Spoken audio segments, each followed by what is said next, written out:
Assalamualaikum warahmatullahi wabarakatuh. Perkenalkan, saya Fauri Awina dari kelas IPSB dengan nomor induk mahasiswa 208200066.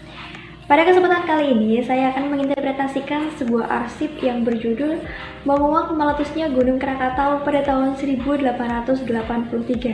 Video ini dibuat untuk memenuhi tugas akhir mata kuliah studi arsip yang diampu oleh dosen Ibu Kanima Rurun. Oke, teman-teman, di sini sebelum kita membahas ke arsip dari meletusnya Gunung Krakatau, kita akan mengulas tentang pengertian arsip itu sendiri. Perlu diketahui, arsip merupakan dokumen tertulis atau bergambar dari masa lampau yang disimpan dalam media tulis atau media elektronik, biasanya diterbitkan oleh instansi tertentu, dipelihara di tempat yang tertentu. Tujuannya digunakan untuk referensi. Jadi arsip ini biasanya berupa barang-barang penting dari masa lampau yang kemudian dijadikan referensi atau rujukan. Kemudian kita mengulas macam-macam arsip. Macam-macam arsip ada dua. Yang pertama ada arsip dinamis dan yang kedua ada arsip statis. Untuk arsip dinamis sendiri merupakan arsip yang digunakan secara langsung oleh perkantoran atau suatu organisasi dalam kehidupan sehari-hari. Sedangkan arsip statis kebalikan dari arsip dinamis, ini tidak digunakan secara langsung, melainkan arsip tersebut disimpan berdasarkan nilai guna dalam kandungan arsip tersebut. Nah, untuk arsip yang saya angkat yaitu adalah mengulas meletusnya Gunung Krakatau pada tahun 1883. Ini merupakan contoh dari arsip statis. Oke, kita masuk di bagian isi interpretasi arsip menguak meletusnya Gunung Krakatau pada tahun 1883. Dalam kilas sejarah, menurut para vulkanolog, Krakatau ini sudah ada sejak zaman purba dengan ketinggian 200 meter dan diameter sepanjang 11 km. Kemudian pada tanggal 26 sampai tanggal 27 Agustus 1883, Krakatau ini meletus dan suara letusannya itu terdengar sampai di negara Australia. Dan bahkan ledakan dari Gunung Krakatau ini 30.000 kali lebih besar dari ledakan bom atom Hiroshima Nagasaki pada saat itu di Jepang. Lalu dunia sempat gelap selama 2 hari dan hamburan abu vulkanik itu sampai di langit-langit negara Norwegia.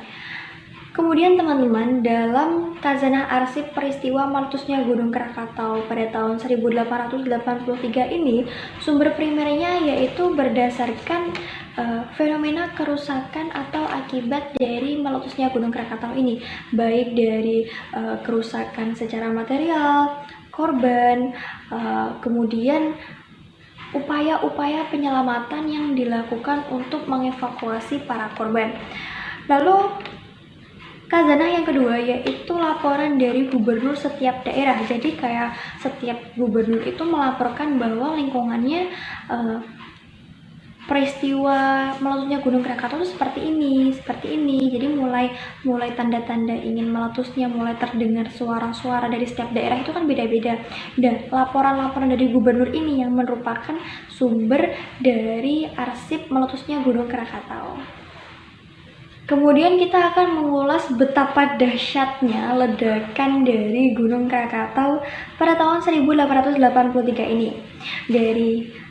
Kita membahas untuk yang pertama kali ya, maksudnya ketika mulai ada tanda-tanda gunung ini mau meletus.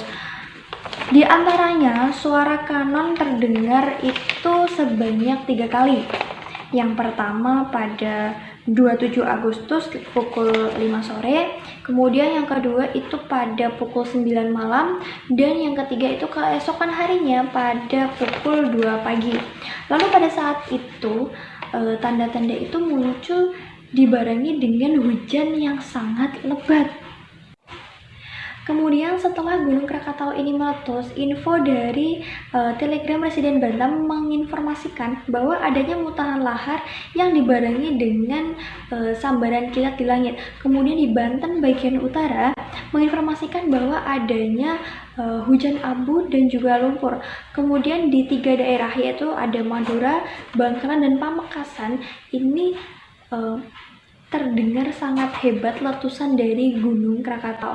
Jadi di daerah 3 ini, letusan dari Gunung Krakatau ini sangat terdengar benar-benar keras, benar-benar suaranya itu mengguncangkan 3 daerah ini. Kemudian kita akan membahas dari akibat letusan Gunung Krakatau, baik dari segi korban, kerusakan, maupun akibat dari gelombang air laut. Untuk yang pertama yaitu dari korban, tercatat informasi yang masuk dalam arsip yaitu ada sekitar 36.000 korban jiwa.